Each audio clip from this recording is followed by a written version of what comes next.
Hi! Welcome to New Hope Lutheran Church and Pastor Charlie's Toolbox. You know, we often think of tools as having just one purpose, depending on what materials are being used. If we're working with metal, for instance, like this, some thin metal, we might use tin snips to cut the metal, kind of like a pair of scissors. If we're going to cut wood, though, we don't use that. We use a handsaw, like that. Well, we go a little further than that. If we've got some branches sticking out and are bothersome, we would probably use some kind of pruning shears and just snip that baby right off, like that. If we're going to do some work in the garden, well, probably use something like this to get the weeds out and work up the dirt. Of course, there are some tools that cross the boundaries of materials and uses. The first one to come to mind is the hammer. You know, we can use a hammer for hammering nails, of course, but you could also hammer stakes into the garden for plants to grow on. You could even use it for some metal work if you need to bend something around.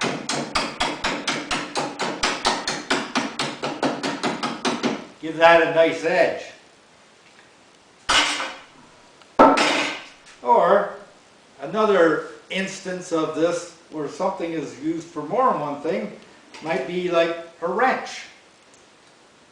And I know we often think of wrenches as something, well, you use that for an engine or a car or something like that. But there also can be used for fastening wood together if we use what's called a lag bolt. It's just a little threaded bolt, coarsely threaded for wood.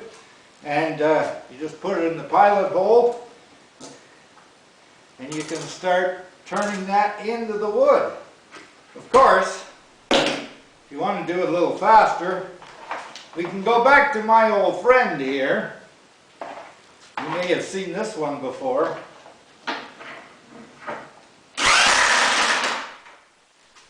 And that's done. And that's solidly fastened together. Now, I got thinking about all of this because our lesson for today from Ephesians 4, 1 to 6, 1 to 16, in there we're told Jesus left us with a whole load of gifts or talents we can use to enhance the lives of others. You might think of it like having a collection of tools. Some people have a good collection of garden tools, while others have a good collection of woodworking tools. So, some are going to be good at gardening and others at woodworking, everyone having the tools they need. Of course, some people are good at a number of things, while the rest of us are only good at a couple of things.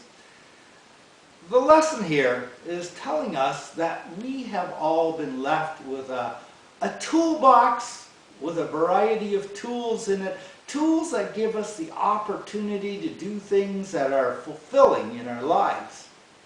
Maybe we don't do a whole lot of things very well, but I want you to know that each of us has been gifted or given the tools that allow us to do something that's meaningful. And a lot of times, they actually complement something someone else is doing.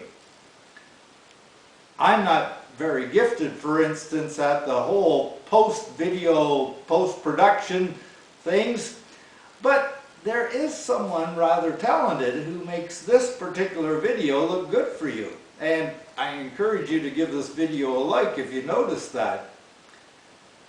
Our lesson for today encourages us to make use of our tools or the gifts that God has given us, but not just for our own benefit. but more importantly, for the benefit of others, so that they can see God working through us in their lives, and in that process, others can come to believe the promises of God as well. So, if you have the ability, you might bake something, just to give it away and brighten someone's day. If you garden, be free with the fruits of your garden. If you're able to make something that is useful to another, or have the ability to do some chore for a neighbor, do it, just as a way to show others God's love. God loves each of us so much more than we can ever imagine. And if we realize that love, we are motivated to make use of what we have and share that same love with others. And in the process, we become blessed with the knowledge that we have a special usefulness, a meaningful purpose in this life. And sometimes we even discover we are more gifted than we might have thought at first, like one of the tools that can be used for many different applications. So I encourage you to use those gifts. Use the tools God put in your toolbox, whatever they may be.